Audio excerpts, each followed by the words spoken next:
Day 2 of Chicago Bears training camp is in the books. I was there and I have a lot to tell you guys about what happened today. Before I get into it, I want to talk about the sponsor for this video, Canadips CBD. From the hills of Humboldt County, California, our friends at Canadips CBD, the nation's leading tobacco and nicotine-free dip alternative with CBD, are excited to present the game of the year. Canadips CBD is a fast-acting and innovative way to consume CBD that works and tastes great and won't make you play sneak-a-chew with the wife during football season. The game of the year is going to be one winner chosen by August 31st if you guys enter in this, which if you want to enter, just go to CanadipsCBD.com and click the link, or visit Canadips' main Instagram page and look for the blue check mark. You can enter there as well, but pretty much either way you guys enter, one winner will be chosen and can bring a guest as well to any regular season NFL game. You also get airfare for two with luxury hotel lodging, great seats for the game. So a fantastic experience they're giving away. Again, head to CanadipsCBD.com and enter, or go to the official Canadips Instagram page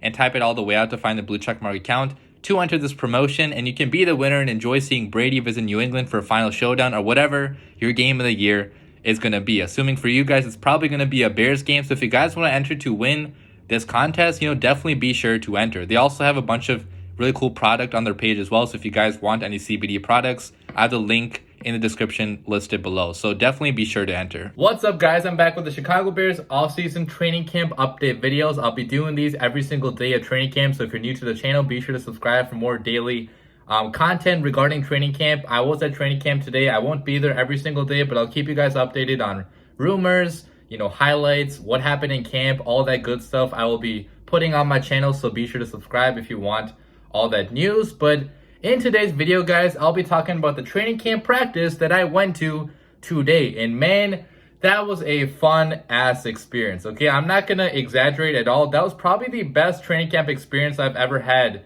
at any Chicago Bears training camp, right? Because I've been going to Chicago Bears training camp since probably, I would say, 2013, 2012-ish. Like, that's the first time I went to Bears training camp at Byrd.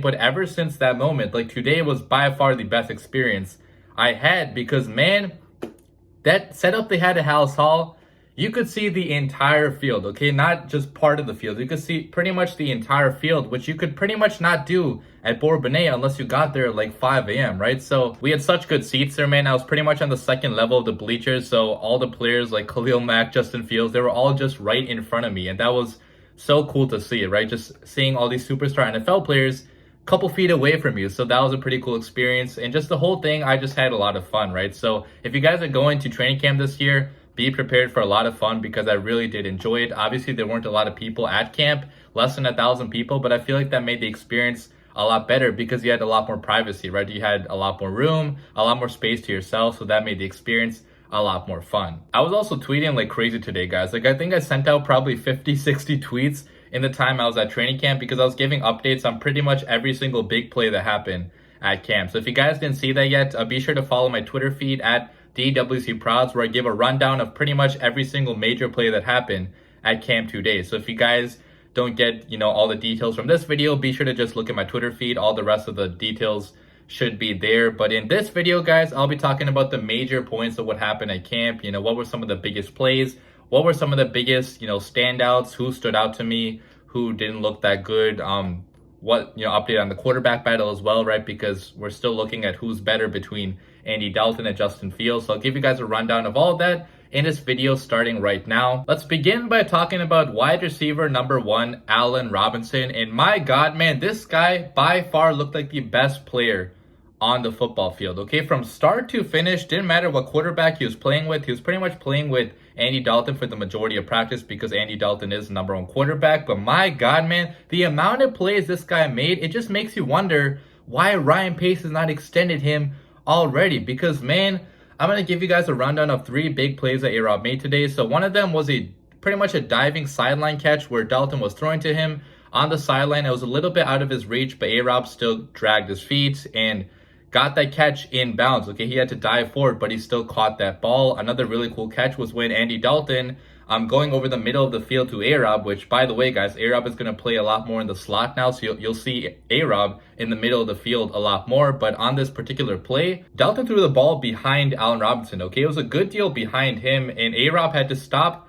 mid-route and kind of reach behind him, right? And he had to catch that ball in that awkward position. And he still somehow caught that ball without, slowing down at all, right? He had to turn back, caught that ball, still kept going forward then after the catch. So that was just, it showed you, AROB's catching ability, right? He can twist and turn and make all these diving catches that a lot of receivers in the NFL cannot do. So I thought that play was pretty cool. And then the last play I want to highlight is this catch going over the middle. Again, he was playing in the slot, being a slot receiver, and he was going over the middle for probably a 10, 15-yard gain. And then some DB, I forgot who it was, he, makes contact with AROB at the same time he catches the ball. But AROB still hangs on to that ball, which is just, you love to see that, right? Making catches in traffic, even when you are going under contact, that's a really hard thing to do. Okay, the ball could have popped out, he could have dropped that ball, but AROB held on to that ball. So start to finish, man, he just made so many plays all over the field. So I just had to highlight that. Okay, AROB, by far, in my opinion,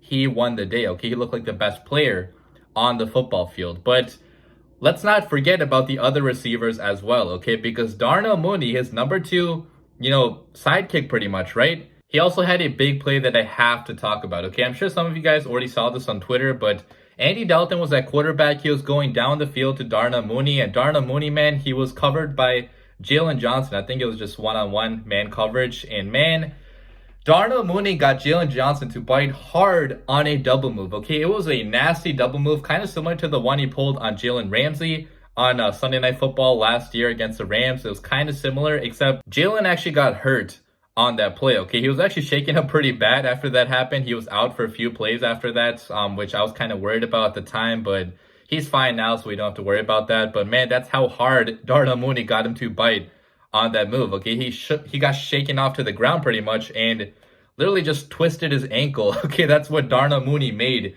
Jalen Johnson do. So fantastic move by Mooney. Now what sucks is that obviously Andy Dalton, the one time we need him to deliver that accurate deep ball to Mooney, he fails to do so. Okay, he completely airmails that pass, overthrows the ball to Mooney, and it's not anywhere close to catchable. And Mooney's double move gets wasted again. Okay, how familiar. That happened once again. Now, obviously, this happened in practice this time. Hopefully, when the real game starts, it won't happen anymore. But I just had to highlight that play by Darnell Mooney because, man, he has the ability to do that to opposing cornerbacks. Okay, he's a scary wide receiver. Sticking with the receivers, again, I'm sorry I'm talking a lot about the receivers, but they all had pretty fantastic days, so I'll just stay on the topic, I guess. But Marquise Goodwin, guys, also, he looked really great out there today as well. Okay, looked very fast, going on his individual one-on-one routes, but also on 7-on-7s, he actually made a fantastic catch. I forgot who it was over. It was some DB. I don't really recall who it was, but he pretty much went up and got a slightly underthrown Andy Dalton ball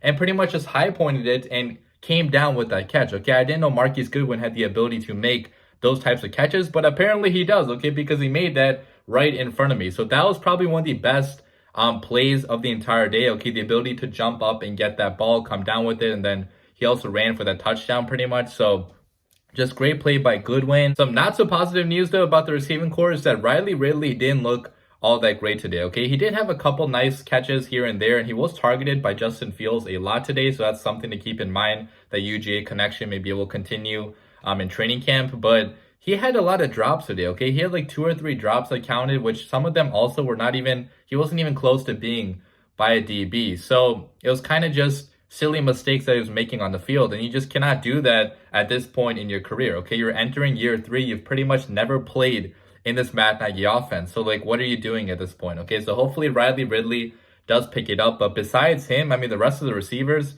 really looked good to me today. Okay, another guy also, he's not a receiver, but tight end Jesse James, who we signed a couple days ago, he had a really good catch from Justin Fields. Okay, so Justin Fields delivered a dart to him in the middle of the field, and Jesse James kind of had to dive for that catch, take the contact, and still catch that ball, and that's exactly what he did. So, I mean, Jesse James has better hands than I gave him credit for, okay? Because I thought he was mainly going to be a blocking tight end, but he showed some great catching ability out there today. So, that's pretty much a rundown on the receiving core. Let's talk about the quarterbacks now. How did they look? And I've kind of already alluded to it already, but pretty much in my opinion, no quarterback looked phenomenal today, okay? Both Justin Fields and Andy Dalton had, misfires. They had underthrown balls. They had overthrown balls. They had timing issues, but you are going to expect that obviously with new quarterbacks, because both of these guys have never played with any of these receivers ever before, right? So they're still going to work on the timing. They're still going to work on,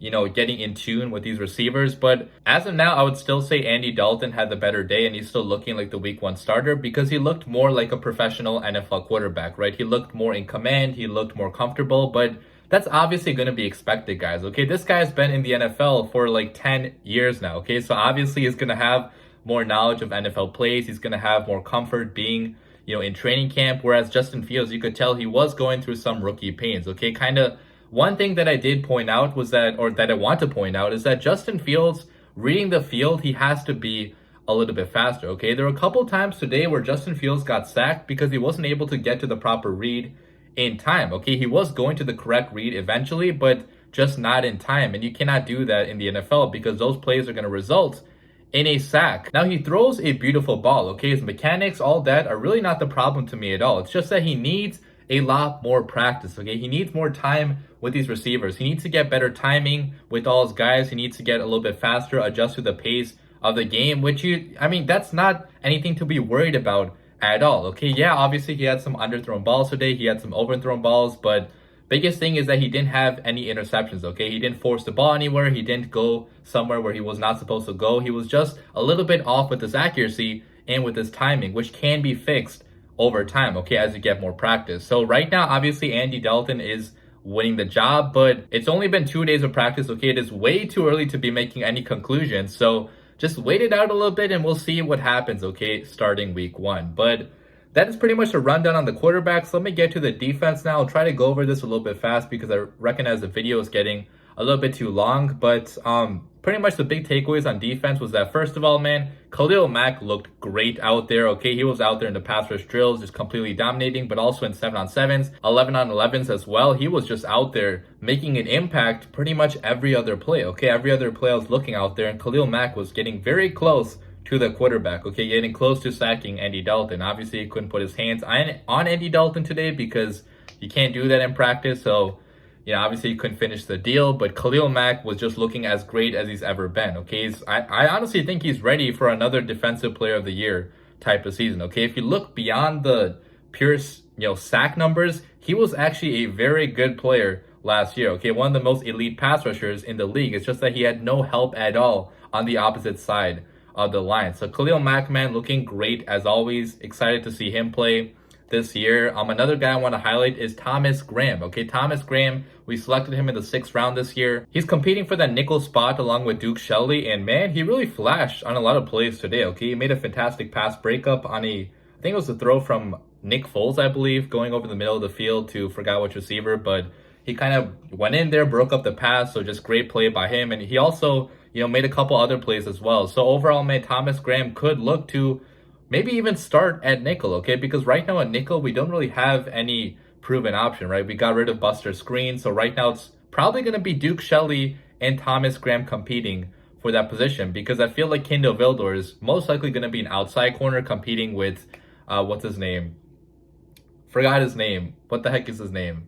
The guy from the Lions. Desmond Trufant, that's his name. So he's going to be competing with Desmond Trufant for that outside starting job. Obviously, number 1 corner is going to be Jalen Johnson, but I just had to talk about that, okay? Thomas Graham, so far in camp, he has been making a big impact. And the last player I want to talk about is nose tackle Eddie Goldman, okay? A lot of Bears fans have been asking me about how Eddie Goldman is looking out there because obviously we haven't seen him since 2019, so he hasn't played football in a long, long time. But man, he looked like the normal Eddie Goldman out there, okay? He was making plays all day long, okay? One of the plays was on I think it was a Monty just carry up the middle, right? And Goldman completely blew that play up, okay? He got in there, got to Monty, and the play was dead before it even started, okay? He had a few plays like that. So to see Eddie Goldman in there in the middle, just going back to dominating like he always did, that's just such a good sign if you are a Bears fan, because we need this guy to dominate in the middle for us if you want a defense like we had in 2018. So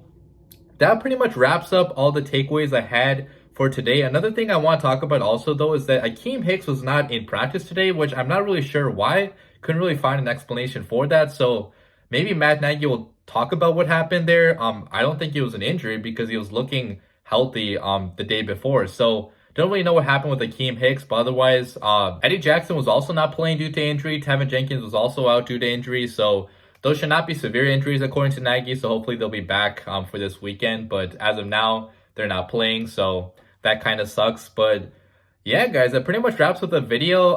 Let me know what you guys think about all this in the comments down below. What do you think about these stories? If you have any other questions, feel free to leave them down below in the comments. I'll try to answer the most I can. But I had a fun time today, guys. I hope you guys enjoyed the video. As always, bear down.